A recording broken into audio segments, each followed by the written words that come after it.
르네와 네. 주침문장. 좋아요. 이게 거의 습관적으로 웃더라고요. 맞아요. 그죠? 1편도 그랬고 2편도 그랬어요. 어떤 게 아니, 웃긴지 좀 약간 아직 좀 쑥스러워서 그래. 아직 쑥스러워서 쑥스러워서 계속 이 말끝에 웃음이 붙더라고요. 그럴 수 있죠. 네. 잘 지내셨나요? 며칠 한 주 됐나? 지난번에 녹음하고 저희 그쵸. 한 주 딱 한 주 한 됐습니다. 주 됐습니다. 네. 그래서 앞으로는 꾸준히 해보기로 했잖아요. 거의 1편, 2편 100여 분 네, 네. 그 정도 분들께서 봐주셨는데 네. 이게 그 한 사람의 시간을 그렇게 쓰게 한다는 게 얼마나 큰 요즘 얼마나 바빠요 사람들. 맞아요. 근데 그런 거를 또 이렇게 들어주신다.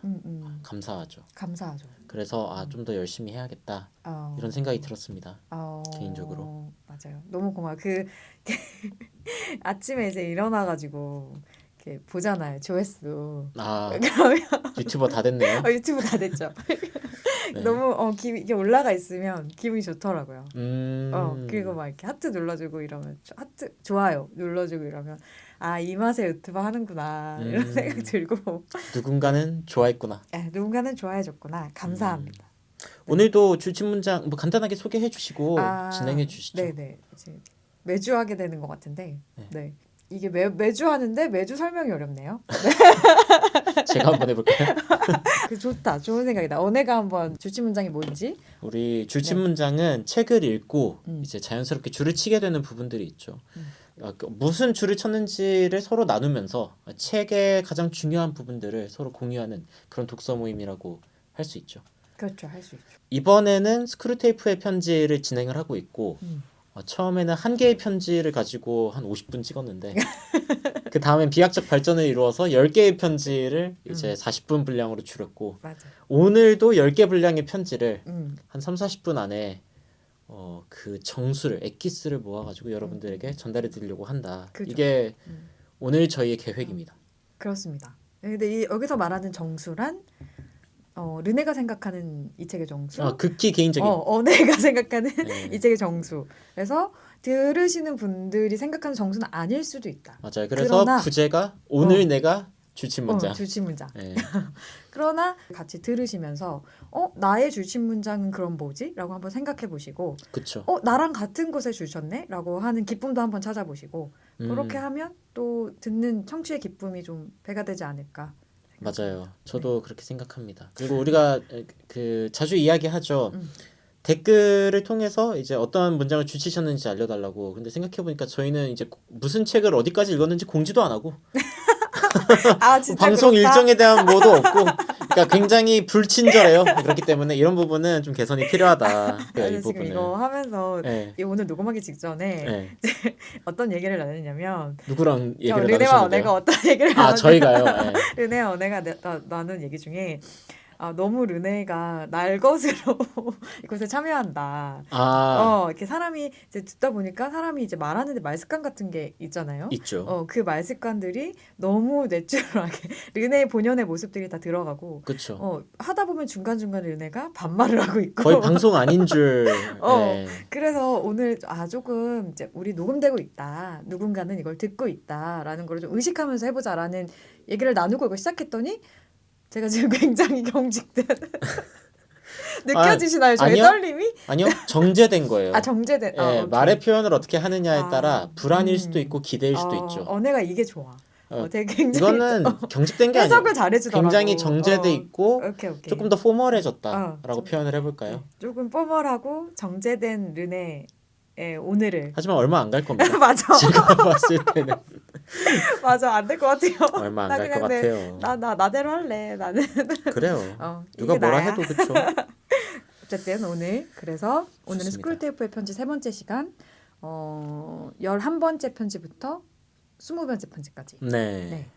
르네와 언혜의 주침문장을 나눠보겠습니다. 좋습니다. 오늘 언혜가 먼저 해주세요. 왜냐면 아까 자신 있게 나 새 문장 뽑았다 이렇게 얘기했거든요. 맞아요. 저는 문장 너무 많아요. 저는 그 줄을 과도하게 치는 습관을 가지고 있기 때문에 그리고 이 책은 정말 챕터마다 사실은 공유하고 싶은 주침 문장이 있지만 맞아. 많이 참고 근데 여러분들께 언뜻 봐도 지금 페이지당 주침 문장이 몇 개야? 아니에요. 약간 컬러풀한 건데. 그래서 이 많은 줄친 문장들 중에 3개의 언어의 정수. 네, 그렇죠. 얼마나 또 압축하고 압축했을지. 네. 첫 번째 문장은 14번 편지. 14번째 편지. 네, 14번째 편지이고요. 음. 챕터 한 중간쯤에 저는 이제 문단수로 알려드리긴 하는데 하나, 둘, 셋, 넷, 다섯, 네. 6번째 여섯 문단. 번째 문단. 6번째 원수의 전략을 예측하려면으로 시작하는 그 문단. 여기네요. 네. 거기에서 이제 밑에 부분. 네. 이 문장은 르네에게 선물하는 문장입니다. 아 진짜로? 원수는 응. 여기서 원수는 이제 하나님이죠. 네. 이 문장 읽어보면 원수는 결국 인간이 자신에게 유리한 편견으로부터 자유로워져서 이웃이 가진 재능을 볼 때와 똑같이 해 뜨는 광경이나 코끼리나 폭포수를 볼 때와 똑같이 자신의 재능 또한 솔직하고도 감사한 마음으로 기뻐할 수 있길 바라는 거다. 이게 저의 첫 문장으로 하겠습니다. 이유를 얘기해 주세요. 네. 사실은 이 사람들의 굉장히 재밌는 특징 중에 하나는 남이 가지고 있는 어떤 특징은 재능으로 생각하고 굉장히 크게 보는 경향이 있는데 자신이 가지고 있는 특징은 되게 평범하게 생각하는 특징이 있어요. 그러니까 제가 코칭을 하면서 사람들을 만나다 보면은 사람들은 자신이 가지고 있는 특징들을 모두가 갖고 있는 특징이라고 생각을 하더라고요. 예컨대 어제 이제 제가 코칭을 할 일이 있었는데 거기에서 한 친구가 이제 자신이 이 코칭을 받으면서 느낀 점에 대해서 이제 쓰는 시간이 있었는데 이제 써놓고 이제 검토를 이제 하는 거죠. 이게 발표도 이제 있어가지고 네. 제가 좀 검토를 하는 그 과정에서 그분이 저한테 그렇게 묻더라고요. 아 근데 다 이렇게 쓰지 않았을까요? 그러니까 이 코스를 참여한 사람이라면은 다 저처럼 느끼지 않았을까요? 근데 제가 봤을 때 그분의 그 표현 안에는 그 같이 있던 16명의 사람들과는 전혀 다른 표현들이 눈에 띄었거든요. 그래서 제가 이야기하기를 사람들은 다 자신이 가지고 있는 생각과 감정이 보편에 가깝다고 착각하지만 사실은 그렇지가 않다. 그리고 이번에 뭔가 서로 그런 느낀 점들을 나눌 때 그런 점들을 좀 주목해서 자신이 얼마나 좀 특별한지 더 인식했으면 좋겠다라는 이야기를 했었어요. 그런데 이제 요 챕터에 이제 그런 이야기가 나오는 거죠. 그러니까 이웃이 가진 재능을 볼 때나 어떤 자연의 어떤 경광을 볼 때 나오는 그 감탄이 있잖아요. 와 코끼리 겁나 크네. 와 폭포 장난 아니야. 뭐 이런 즉각적으로 오는 경외감이 있는데 사실 내가 가지고 있는 특징도 그리고 르네님이 가지고 있는 특징도 이 경외할 만한 특징들이 있거든요. 물론 본인은 맨날 보는 거니까 이제 굉장히 시덥지 않다고 느낄 수 있지만 그래서 뭔가 좀 이 약간 텐션을 올리고자 하는 마음도 있고 기분 좋게 시작하고자 하는 마음도 있고 약간 칭찬의 마음으로 네. 근데 아마 이전에 우리가 요 줄친 문장을 가기 전에 네. 나눴던 대화에서 제가 약간 그런 얘기를 한 적이 있거든요. 있어요. 타인의 특별함에 대한 그 경외가 저는 굉장히 높은 편인데 잘 찾아보는 편이고, 근데 나의 특별함에 대해서는 내가 잘 모르고 있는 것 같다. 모르는 정도가 아니에요, 여러분. 이거는 문제가 있어요. 그걸 언해가 네. 막 무슨 대화를 하다가 언해가 왜 르네의 특별함, 자신의 특별함을 보지 못하느냐. 그렇죠. 네. 그래가지고 그때 제가 되게 큰 힘을 얻었고, 네. 그래서 사실 저도 이게 사실 제가 꼽은 3개의 줄친 문장에는 이게 있지는 않지만 여기다 이제 살포시 쳐놨어요. 제가 많은 문장 줄친 것처럼. 많은 문장 줄친 것처럼 저도 여기에다가 그냥 그래 나한테 좀 이 얘기를 좀 되새기자. 그러니까 감사한 마음으로 작은 거라도 내가 갖고 있는 거 한번 기뻐해보자라는 뜻으로 저는 이제 살짝 줄을 쳐놨습니다. 네. 감동적이네요. 시작부터. 네. 좋습니다. 네. 나쁘지 않죠 시작? 네. 오늘 좀 약간 근데 오늘 아니 아까 그 말이 계속 지금 돌아가지고 약간 어떤 말이 맴돌아요? 뭔가 이렇게 정제된 나의 모습을 정제된. 그래서 오늘 약간 긴장이 살짝 계속 되는 그 상태로 한번 르네의 첫 번째 문장으로 가보겠습니다. 근데 저 되게 너무 많이 쳐놔가지고 근데 저도 그러면 그 방금 언혜가 해준 거에 이어서 같은 그 14번째 편지에 조금 위쪽에 보면 이거 나오거든요. 네. 이거 한번 해볼게요. 그 인간이 계속 자기에 대한 생각에 갇히게 된다면 그리고 무엇보다 자기 경멸을 출발점으로 하여 다른 인간들을 경멸하는 지지로 자리로 나아가며 우울함과 냉소주의와 잔인함으로 나아가게 된다면 우리한테는 외려 이득이지 이렇게 이 문장을 제가 줄을 쳤습니다. 사실 그 14번째 편지의 대주제가 겸손 그렇죠. 네. 겸손인데 제가 사실은 이번에 요거 편지 그 11번부터 20번까지 읽으면서 전체의 대주제를 하나 뽑았습니다. 11번에서 20번의 대주제. 제가 뽑은 게 뭐였냐면 사탄은 언제나 플랜 B가 있지. 굉장히 주제 그 제목을 잘 뽑으시네요. 그죠? 네. 그러니까 여기 쭉 보면 사실 편지별로 이번에 보니까 좀 이렇게 뭐라 그러지 그 C.S. 루이스가 꼽은 주제들이 있어요. 뭐 겸손이라든지 쾌락이라든지 뭐 사랑, 탐식 뭐 이런 주제들이 있고 근데 보면 이제 결론적으로 다 하나하나의 그 주제들에는 겸손이나 뭐 쾌락까지도 그 선악의 구분이 그 자체에는 있지 않은데 그거를 어떻게 우리가 반응하고 어떤 마음가짐과 태도를 거기에 대해서 가지느냐에 따라서 이게 원수에게 가느냐 그러니까 사단의 원수에게 가느냐 사단에게 가느냐의 차이가 되는데 그래서 이제 플랜 B가 있지 사탄 원수는 플랜 B가 있지 대주제로 잡았고 이 겸손에 대해서 사탄이 가지는 이 플랜 B가 대변되는 문장이 이거였어요. 그러니까 겸손하다고 생각했던 게 결국 자기 경멸로 가고 그 자기 경멸이 결국 인간에 대한 경멸로 이어지고 그 인간에 대한 경멸까지 가면서 그냥 우울과 냉소주의가 가고 이게 결국 잔인함으로 발현이 될 수 있다. 그렇게 되면 결국 사탄한테는 이익이다.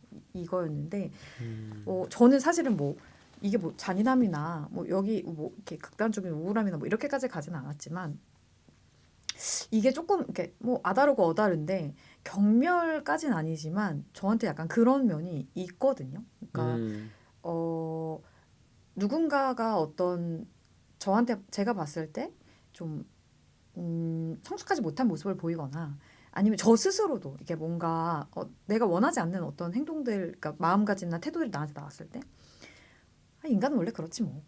약간 이런 마음이 저한테 있어요. 근데 이게 어느 정도 수준까지는 저를 굉장히 관대하게 만들어주고 일면 저의 마음을 편안하게도 해줍니다. 왜냐하면 그렇게 상처받거나 기대치가 높지 않아서 기대치가 높지 않아서 그렇게 상처받거나 그렇게 막 뭐 이렇게 뭐 실망감을 가지거나 그걸로 인해서 타인을 미워하거나 이렇게 하지 않거든요. 잘 그냥 나도 죄인, 너도 죄인, 우리 모두 죄인, 우리가 인간이 인간했다. 약간 이런 마음으로 인간이 인간했다. 그래서 너한테 그런 약함이 있구나. 약간 이런 관점으로 보면 이게 굉장히 저를 편안하게 해주고 좀 관대하게 해주는 장점이 있는 반면에 가끔 제가 굉장히 나 인간에 대한 기대가 되게 낮다. 라거나 제가 영적으로나 육적으로나 좀 상태가 안 좋은 상황에서는 이게 약간 타인에 대한 거리감을 오히려 주거나 어떤 기대감을 아예 없애버리거나 그런 걸로 좀 발현될 때가 있더라고요. 그래서 약간 이렇게 혼자 생각해, 나 왜 이렇게 생각하지? 이렇게 스스로 덜컥할 때가 있어요.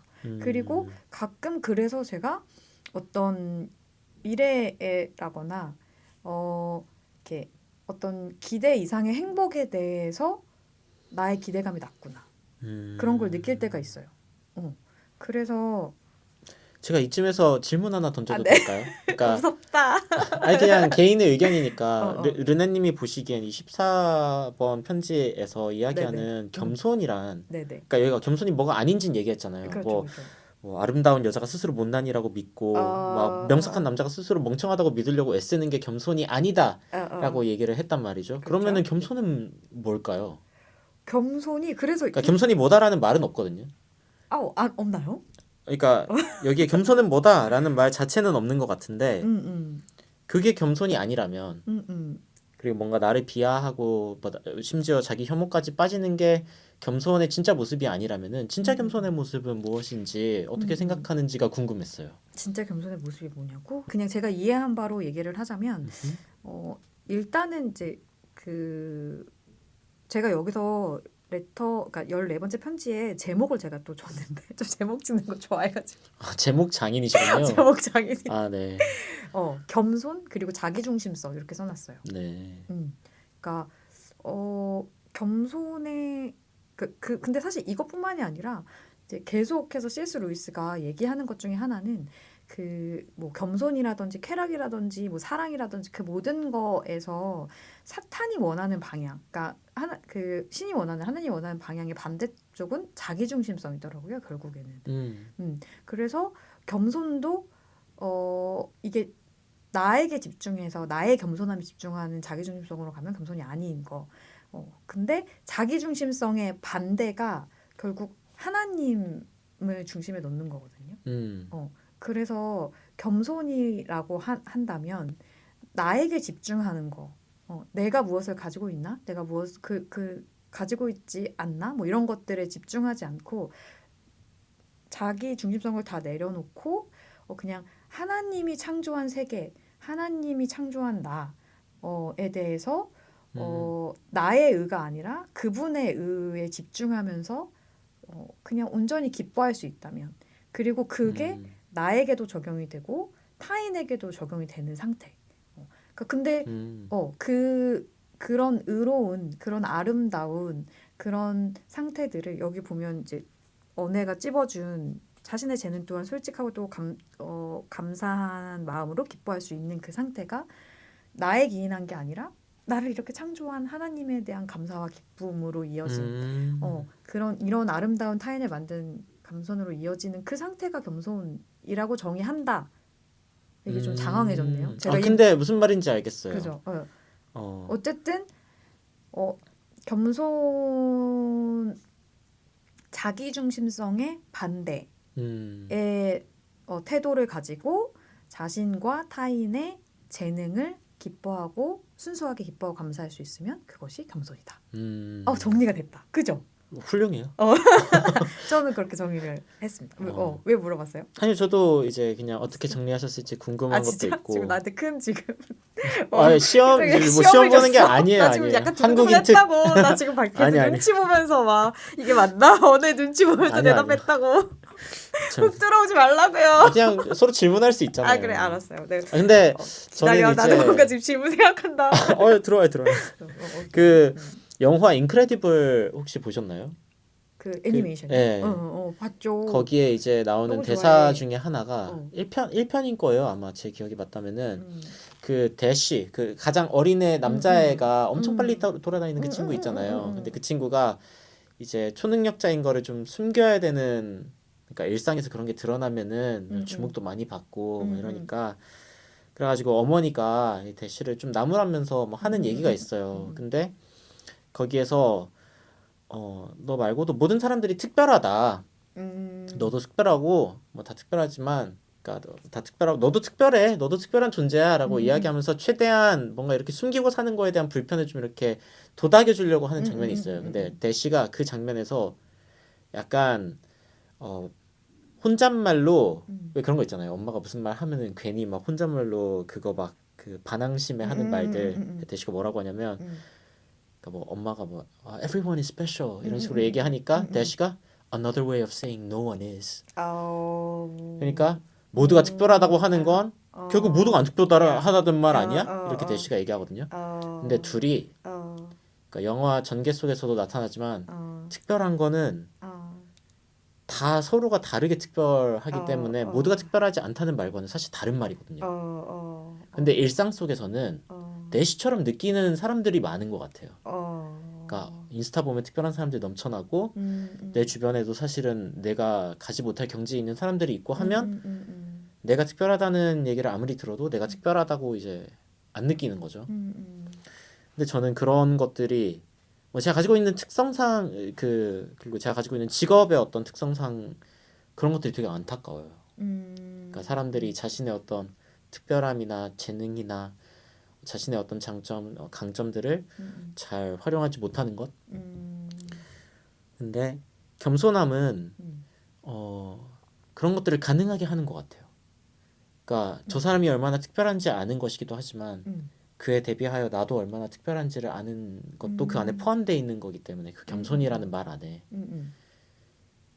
그래서 그냥 되게 중요한 덕목이구나라는 생각. 그리고 뭔가 사람들의 눈에 좀 이렇게 안 들게 위해서 노력하는 게 겸손이 아니라 진짜 서로를 잘 이해하고 서로 뭔가를 무엇을 잘하는지 잘 아는 게 그게 이제 겸손의 궁극적인 어떤 특성이겠다라는 생각을 하면서 여쭤본 거죠. 네. 네. 언해는 언해의 특별함을 알고 있나요? 저는 제 특별함을 알죠. 아 뭔가요?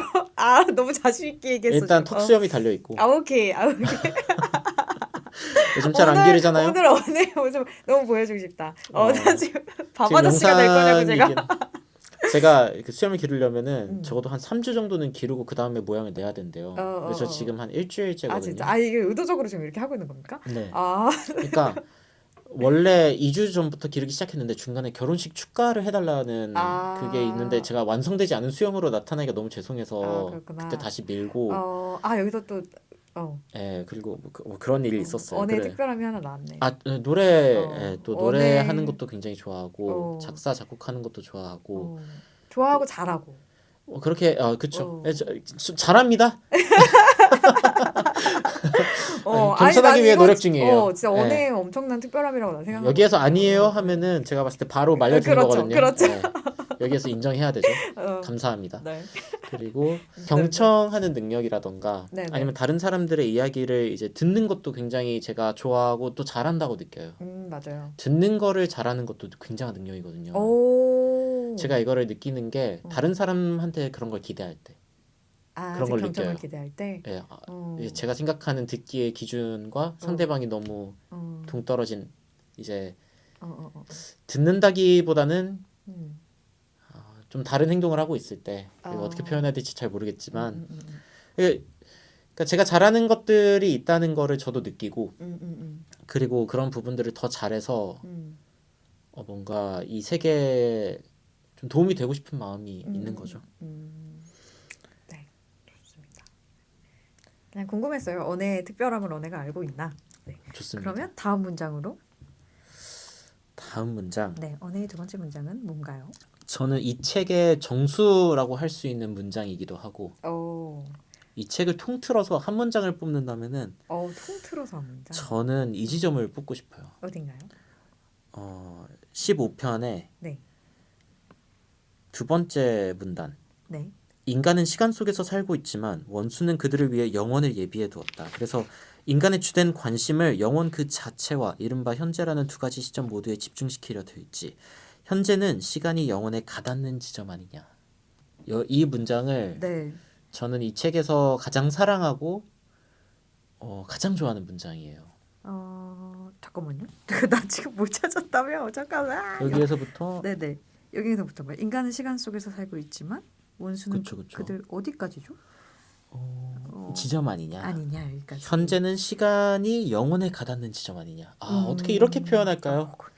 번역은 어떻게 이렇게 했고 원문은 어떻게 생겼을까요? C.S. 루이스가 시적인 사람이었군요. 근데 저는 이 문장을 볼 때 머릿속에 떠오르는 어떤 그림이 있어요. 어떤 그림이요? 예컨대 하나의 직선과 그리고 그 직선에 맞닿는 점이 하나인 포물선 하나가 떠올라요. 네. 예. 근데 그 포물선에 그 맞닿는 지점 하나가 현재고 그 앞뒤는 이제 과거와 미래인데 네. 약간 신학적인 관점에서 보면은 이 신이라고 하는 존재는 사실 시간의 제약을 받지 않습니다. 그렇죠. 이 시공간을 다 창조한 분이시기도 하고 과거와 미래 뭐 알파와 오메가 뭐 이런 식으로 표현하기도 하지만 그 모든 것의 주인이신 분이고 그 안에 구속을 받지 않죠. 그게 이제 예수라고 하는 존재가 그 AD 0 그러니까 태어난 그 시점부터 이제 그 십자가에 못 박혀 돌아가시잖아요. 근데 이제 인류 전체의 구원을 이야기할 때 그 땅에 살고 있던 그 당시의 사람들에 대한 구원을 이야기하는 게 아니라 사실은 창조부터 그리고 이 세상이 끝날 때까지의 모든 구원을 주장할 수 있는 이유 중에 하나도 이 신이라는 존재가 시간에 구속받지 않기 때문에 그런 부분이 있죠. 약간 신학도 같았나요? 네, 굉장히. 왜냐면 저는 이제 심리학과 신학을 그렇죠. 복수 전공했기 때문에 그렇죠. 이 편을 보신 분들은 알겠지만 저를 심리학 아저씨라고 부르는 그분은 아니 아저씨 아니라고. 심리학 형이라 부르는 그분 이제 저를 신학 형이라고 부를 수도 있겠지만 그, 여튼 아니 다 나오네요. 오늘 저는 최대한 솔직하게 저에게 당신은 위해서 누구인가? 노력하고 있는데 유튜버이자 코치이자 심리학도이자 신학도이자 네 그쵸 참 몇 개 더 있잖아요, 부캐가. 네, 몇 개 더 있는데 뭐 차차 꺼내 보겠습니다. 네. 나한테 원하는 사실 가수야. 처음부터. 하나 더 추가됐네요. 음악가 원해. 어쨌든 네. 일단 시간에 그래서 구애받지 않는 그 신이라는 존재를 하나의 선이라고 이제 생각을 하면은 네. 인간은 사실 그 선을 맘대로 왔다 갔다 할 수는 없어요. 하지만 유일하게 닿는 지점 하나가 있으면 네. 현재인 거죠. 그렇죠. 그 포물선이 그래서 저는 그런 느낌이에요. 근데 네. 이 선이 있고 이렇게 포물선이 있어서 딱 만나는 지점이 있으면 이 만나는 지점은 점점 이렇게 이동을 하잖아요. 네. 네, 그렇죠. 그러면서 가장 중요한 것은 그리고 이 챕터에서도 이야기하고 있는 가장 큰 중요한 지점은 현재라는 지점이야말로 내가 신적인 무언가에 가닿을 수 있는 창조주를 가장 깊이 만날 수 있는 순간이다. 라는 것을 이야기하거든요. 그래서 그 뒤쪽에 이제 줄침 문장에 약간 그 서브 같은 건데 그 다음 문단에 네. 따라서 우리의 임무는 인간을 영혼과 현재로부터 떠나게 만드는 것이다. 맞아요. 네. 그러면은 접점이 없어지는 거예요. 그 유일한 접점이 될 수 있는 현재가 미래에 대한 불안이나 과거에 대한 후회로 계속 이렇게 그 관심이 분산되어 버리면은 그러면 결국에 현재를 제대로 살아낼 수가 없는 거죠. 이 문장을 다시 한번 음미해 보고 싶네요. 네. 인간은 시간 속에서 살고 있지만 원수는 그들을 위해 영혼을 예비해 두었다. 그래서 인간의 주된 관심을 영혼 그 자체와 이른바 현재라는 두 가지 시점 모두에 집중시키려 들지. 현재는 시간이 영혼에 닿는 지점 아니냐. 너무 멋있다. 너무 멋있죠. 너무 멋있어. 너무 멋있어. 나 C.S. 루이스한테 한 번 더 보냈어요. 저는 이렇게 글 못 써요. 네. 너무 멋있고 그러면은 뭐 이제 그런 이야기를 좀 할 수 있잖아요. 그 가닿는 지점의 현재를 잘 살아내는 방법은 또 무엇이냐라고 이야기를 할 때 그 뒤쪽에 이제 있는 얘기가 있어요. 그러니까 전 인류가 무지개를 잡으려고 끝없이 쫓아가다 보면은 이 순간에는 정직하지도 친절하지도 행복하지도 못하게 만든다. 근데 다시 말하면 이 순간에 정직하고 친절하고 행복하면 그리고 뭐 저의 어떤 정의에서는 감사하면은 그러면은 굉장히 현재를 가장 알차게 살아가고 있는 거예요.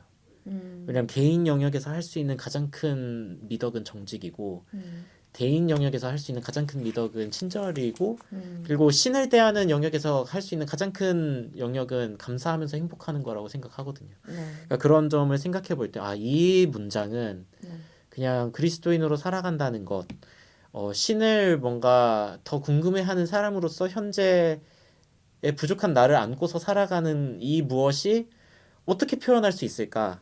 저는 이 문장이 정수입니다. 그 정수 그 자체다.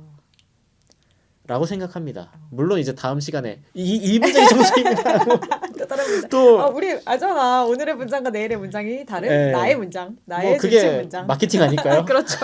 하지만 오늘의 저에게 이 책의 정수는 이 문장이다. 너무 이야기하고 싶었습니다. 저도 편지 그러니까 15번째 편지에 여러 개의 문장을 줄을 쳐놨거든요. 저도 이제 뭐 사실 편지마다 여러 개 우리 치잖아요. 그렇죠. 네. 근데 이제 저도 같은 편지를 보고 제가 뽑은 것과 저는 이제 되게 막 성실하게 살아라 막 이런 게 뭐 오늘을 살아라 책임감 저기 그 뭐지 15번째 편지에 제가 지은 이거는 뭐 제목이라고 하긴 그렇지만 현재 지금 주신 자리에서 살아라 책임과 의무 그리고 성실 막 이렇게 제가 막 키워드를 써놨거든요. 근데 이제 이렇게 다른 시적인 해석과 이미지를 뽑아낸 언혜에게 나랑 같이 줄치문장 해줘서 감사합니다라고. 저도 늘 그런 네. 생각을 합니다. 네, 그렇게 그럼 언혜와 C.S. 루이스의 매력을 다시 한번 확인하면서 저의 다음 문장으로 넘어가 볼까요? 좋습니다. 두 개의 문장이 있는데 앞에 걸 먼저 할게요. 이거 약간 자기 고백적인 이것도 저는 자꾸 자기 고백적 저도 그래요. 하고 있는데 그 12번째 편지에 보면 85페이지에 그는 원수를 진짜 만나게 되면 어떡하나 하는 두려움 때문에 자기 기도가 비현실적인 게 되길 바라거든. 이런 문장이 있습니다. 그것도 끝내주죠. 끝내주는 문장이에요. 이거는 사실 그 뭐 앞뒤 내용 다 뭐 그 무관하게 그냥 이 문장만으로 저를 쿵 하고 친 문장입니다. 네. 이거는 그냥 뭔가 신앙을 갖고 있는 사람들, 어떤 이렇게 종교인으로서의 정체성을 가지고 있는 사람들은 누구나 한 번쯤 생각하게 되고 겪게 되는 지점인 것 같아요. 이게 좀 현대 사회에서 더더욱 그런 것 같아.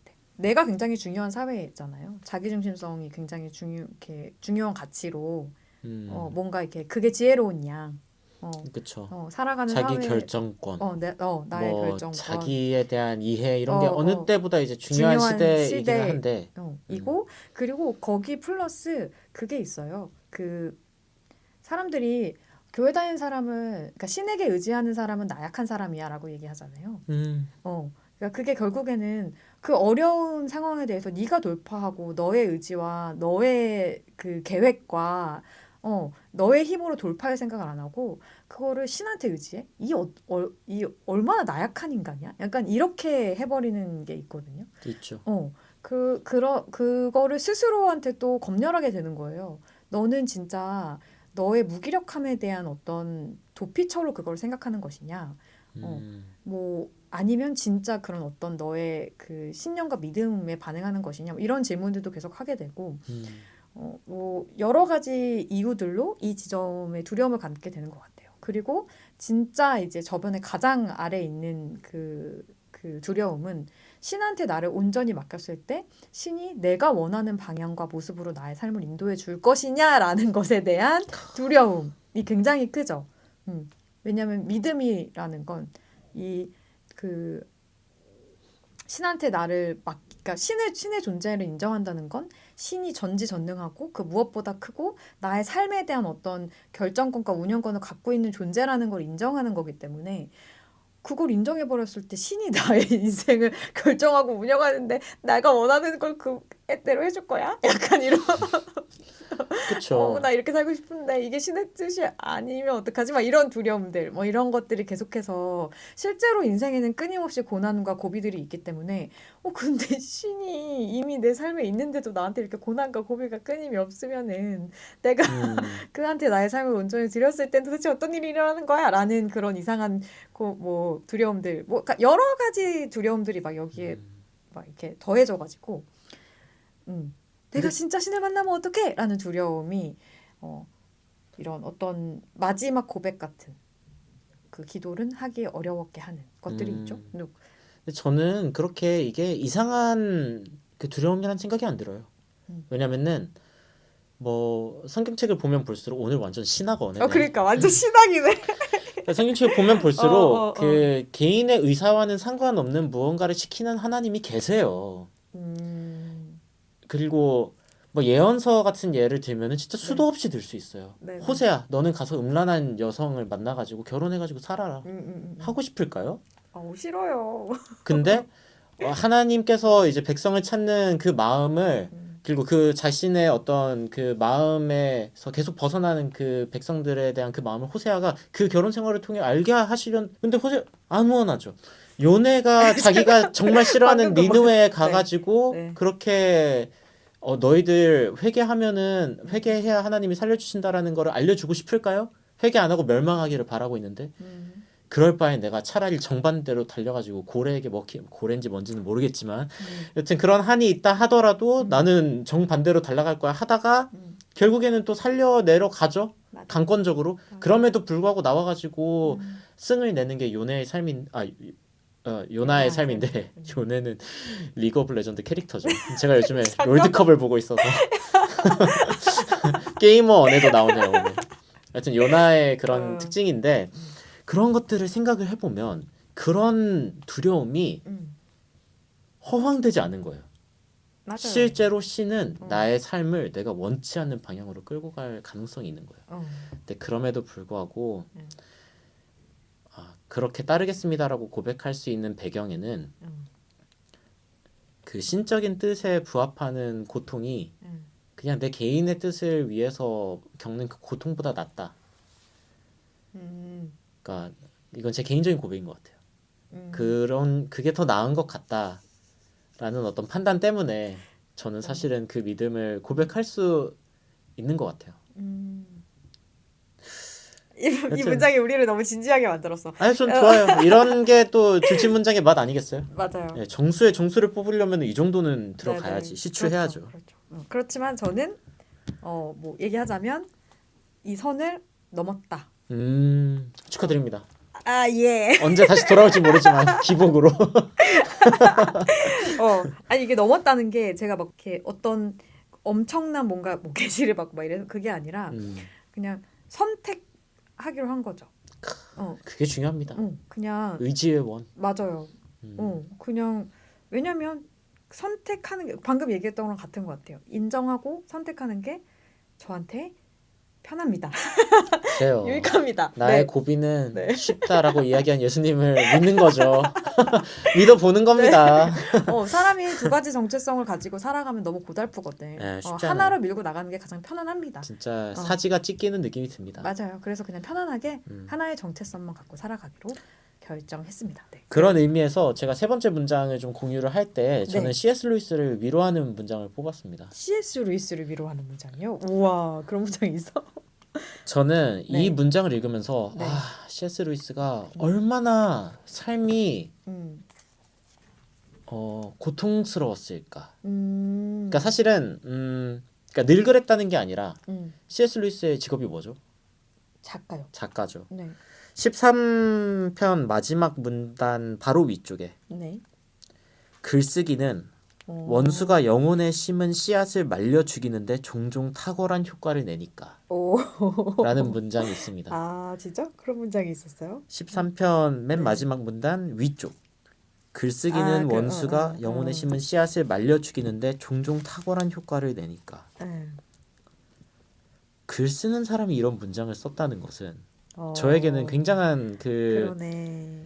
뭐랄까 가치가 있는 문장입니다. 자전적이라고 볼 수 있기 때문이거든요. 찝었네요, 언해가 C.S. 그러니까 저도 만약에 C.S. 루이스를 코칭하고 있다고 생각하고 이 회고록을 보고 있다라고 C.S. 생각하면 루이스를 코칭하는 마음으로. 물론 저는 이제 그럴 깜냥이 되냐라고 물으실 수도 있지만 뭐 제가 상상한다는데요. 근데 영혼이 말려 죽는 느낌을 C.S. 루이스는 글 쓰면서 직면을 해봤구나라는 생각이 들더라고요. 근데 굉장히 재밌는 건 13편의 앞쪽에 그러니까 그 네 번째 문단의 첫 문장인데 네. 13편의 네 번째 문단 첫 문장은 고통과 쾌락은 너무도 명백한 현실이기 때문에 그것이 지속되는 한 현실의 시금석 노릇을 하게 되는 법이다라는 문장이 있어요. 네. 저는 이 문장도 굉장히 좋아하는데 네. 사람이 너무 그러니까 그 미래에 대한 불안이나 과거에 대한 어떤 후회로 너무 힘들 때 그러니까 즉각 처방 제일 좋은 약이 뭔지 아십니까? 뭡니까? 고통과 쾌락입니다. 어허. 고통과 쾌락은 나의 모든 정신을 지금으로 돌아오게 만들어요. 그래서 운동이 강력한 거예요. 운동은 인간이 본인에게 자발적으로 가할 수 있는 가장 큰 고통이거든요. 자발적 고통. 자발적 고통 중에는 가장 큰 거잖아요. 네, 그게 가장 힘들 그렇죠. 테니까. 그렇죠. 그렇게 생각해 보면은 그것이 자신의 현실로 돌아오게끔 하는 어떤 힘이 있는 거예요. 근데 C.S. 루이스가 글을 쓸 때 그런 고통을 겪는다는 것 자체도 C.S. 루이스가 현실로 돌아오게 하는데 되게 큰 역할을 했을 거라는 생각이 들어요. 이 문장을 보고 어떤 사람들은 글쓰기 하면 안 되겠네. 영혼에 심은 씨앗 다 말려주기 글쓰기 요즘 좋다던 뭐 다이어리 이런 거 열풍이고 막 네. 저널링하고 막 이러는데 네. 그런 뜻이 아니라 이거는 그 가운데 분명히 가치가 있었을 거다. 그러니까 글 쓰는데 그런 영혼이 다 말라 죽어가는 그런 느낌을 받을 때에도 그것이 현실을 직면하게 하고 그리고 성장하게 만드는 어떤 동력이 되었을 거다. 그리고 C.S. 루이스가 그만큼 그 대작가가 되는데 이러한 고통들이 다 쌓여서 수반되어서 이제 된 거겠죠. 네네. 그러다 보니까 이 한 줄 자체는 약간 자조적인 느낌이 들기는 하지만서도 감히 제가 C.S. 루이스의 문장으로 위로한다면 그 아까 이야기했던 쾌락과 고통이라고 하는 그 시금석이 현실로 나를 데려다준다 하는 그 문장과 함께 좀 엮어서 마지막 문장을 좀 선택을 해봤습니다. 네. 오늘 굉장히 뭔가 오늘의 문장들은 시적이고 다른 각도의 C.S. 루이스를 보게 하는 그런 문장들인 것 같아요. 좋네요. 아 감사합니다. 어, 저희 강점이죠. 신학도 심리학과 신학을 공부한 네. 그 언어의 제가 또 문장들은 심리학 아저씨라는 그 병명이 아저씨 있으니까. 아니 왜 자꾸 아저씨 왜 한 그게 번씩은 본인이 그게 더 편합니까? 아저씨라는 호칭이 더 편합니까? 형은 잘 모르겠어요. 나중에 알겠습니다. 직접 보고도 형이라고 아, 부르면 인정하겠습니다만 뭐 왜? 그냥 뭐지? 네, 알겠습니다. 네. 네. 어쨌든 르네님의 마지막 문장도 저의 마지막 문장. 전 사실 이번에 진짜 너무 힘들었어요. 너무 조금 이렇게 얘기해보고 싶은 문장들이라든지 뭐 이 책에서 C.S. 루이스가 하고 싶은 말은 이걸 거야라고 생각했던 문장들이 되게 많았어가지고 그리고 저한테 주는 나중에 오프라인 말. 모임 때 저희가 또 맞아요. 예. 그리고 사실 다른 사람들한테 제가 해주고 싶은 그러니까 이거는 약간 이제 꼰대처럼 이건 들려주고 싶어 막 약간 이런 문장도 있었고 그런 거 좀 조심해야 돼요.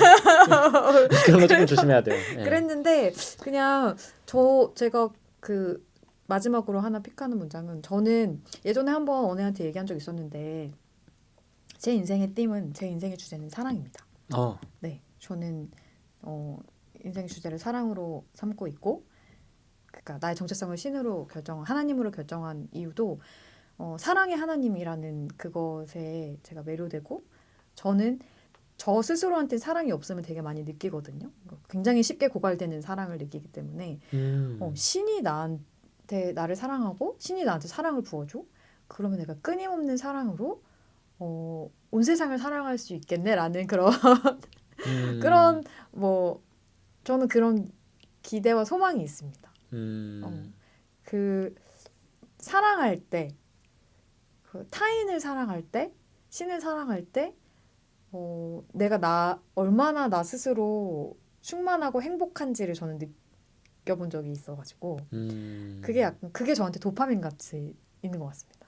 아름답네요. 네, 그래서 제 인생의 주제는 사랑이고 굉장히 많은 순간에 사랑을 선택하지 못하지만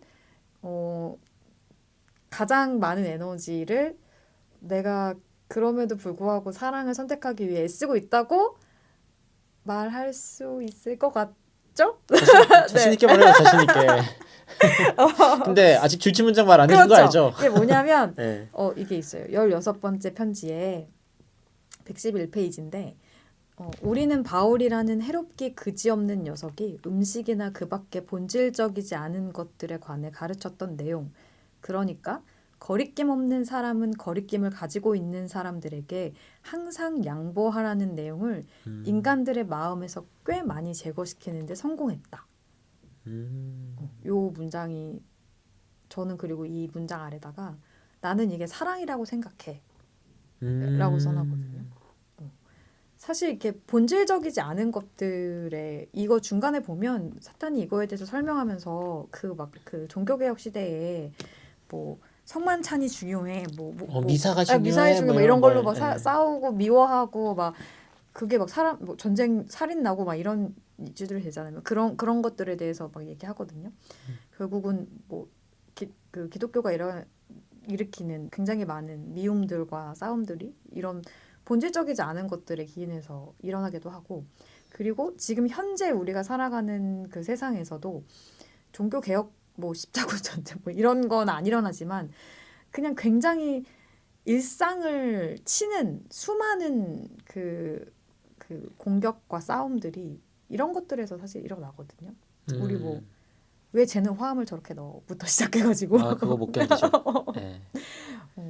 근데 그냥 뭐 내가 좀 거리끼더라도 그냥 뭐 쟤는 그런가 보다라고 하고 넘어가거나 내가 좀 덜 거리끼면 그냥 쟤는 되게 거리껴? 그럼 뭐 내가 좀 양보하지 뭐 약간 이런 마음으로 가거나 이렇게 하는 게 굉장히 많은 것들에 답이 될 수 있다라고 생각하거든요. 문제 해결. 뭐 근데 어쨌든 그거를 내가 쟤 봐주는 거야. 나는 관대하니까 내가 쟤보다 위에 있으니까 내가 쟤를 봐주는 거야 라는 마음으로 하면 그게 계속 쌓이고 쌓이다 보면 언젠가 나한테도 해가 되거든요. 내가 그게 억울해지는 시간이 오고 어느 순간은 막 나 답답해. 내가 답답해. 그래서 이거 약간 스포 같은데 그래? 그 얘기가 뒤쪽에 나와요. 그래요? 책의 뒤쪽에 굉장히 재밌는 용어 하나로 나오는데 제가 어. 오늘은 스포하지 않고 오케이. 근데 너무 그 통찰이 있는 그리고 나중에 C.S. 루이스도 그거를 한 번 더 문장으로 짚거든요. 그래서 기대하는 마음으로 오케이. 그 다음 편을 유의하셨으면 좋겠어요. 되게 재밌거든요. 그렇구나. 그 부분이. 알겠습니다. 네. 어쨌든 네. 그래서 근데 이게 내가 사랑하기 때문에 얼마든지 내가 너에게 내가 맞춰줄 수 있고 그러니까 내가 얼마든지 나를 너와 하나 되게 만들 수 있어 라고 하는 마음으로 하면 사랑은 사실 기쁨이거든요. 그래서 이게 사랑을 가지고 했을 때 이게 진심으로 이렇게 하면 거리낌 없는 사람이 거리낌을 가지고 있는 사람이 항상 양보하는 걸 사랑의 마음으로 하면 너에게도 나에게도 이게 기쁨이 될 수 있다라는 생각이 들어서 요거를 내 인생의 주제는 사랑이니까 나는 사랑을 담은 문장을 수많은 문장들 중에 가장 앞세우겠다라는 마음으로 픽했습니다. 네. 저는 이 문장이 되게 수용이라는 키워드랑 되게 맞닿아 있다고 봐요. 근데 현 시대에서 그러니까 되게 얕은 깊이로 논해지는 수용은 나도 존중해줘. 나 이대로 그냥 받아들여줘. 나 수용해. 약간 이거거든요. 근데 수용의 진정한 의미는 사실은 지금을 직면해서 더 나은 나를 만들어가는 데 있다. 뭐 이런 얘기를 뭐 저번에 만날 때도 막 했었던 것 같고. 그러니까 제가 이 수용에 대한 그러니까 수용을 되게 다 허용하는 것이라고 보는 관점을 저 되게 싫어해요. 수용을 하는 이유는 더 나아지기 위함이다라는 전제가 저한테는 무조건 있는데 근데 이제 본질적이지 않은 것들에 관해서 그러면 무엇이 본질적인지 아는지를 사실은 굉장히 잘 분별하는 것도 능력이잖아요. 굉장히 쉽지 않은 문장이지만 그만큼 또 느낌 있는 문장이었다. 느낌 아니까. 라는 생각이 듭니다. 네. 오늘 3개씩의 문장을 좀 나누어 봤는데 네. 어떤가요? 총평. 오늘은 사실 신학 언어가 나오면서 네. 그리고 제가 굉장히 신앙적인 문장을 하나 뽑아내면서 우리의 오늘의 주친 문장의 깊이가 그리고 좀 무게가 좀 있었다. 신앙과 신학. 신앙과 신학. 좀 쉽지 않았고 이렇게까지 얘기해도 되나? 깊은 나의 마음을 얘기해도 되나라는 생각이 조금 들긴 했지만 그래도 이렇게 좀 뭐 오늘 이 에피소드 청취하신 분들과는 좀 더 많이 가까워지지 않았나. 일방적으로. 일방적으로 나는 그대들에게 나의 마음을 줬다. 이렇게. 르네 마음 얻는 게 쉽지 않습니다. 쉽지 않습니다. 쉽지 않아요. 여러분들 축하드립니다. 저의 총평은 오늘 조금 더 르네가 유튜버로서 좀 더 능숙해졌다. 아니 이제 끝까지 제3의 창을 이제 열어놓고 그러니까 관객들이 충분히 이제 소통할 수 있다라는 걸 염두에 둔. 지난번까지 답답했나요? 아니요. 왜 저래? 약간 이런 생각. 아니요. 전혀 그런 게 아니라 그때는 그냥 이제 편하게 맞아. 이걸 한다는 것 자체에 대한 왜냐면은 스크류테이프도 그런 얘기 하거든요. 어떤 생각이 문제를 일으키는 게 아닙니다.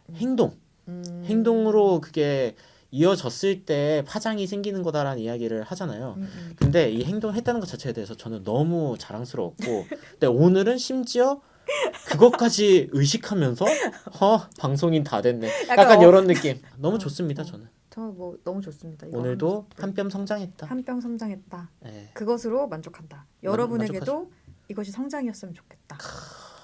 좋다. 멘트 함께 좋다. 커요 우리. 멘트 받았어요. 좋아요. 그러면 오늘도 세 번째, 공식적으로는 두 번째 에피소드, 그러나 세 번째 주침 문장.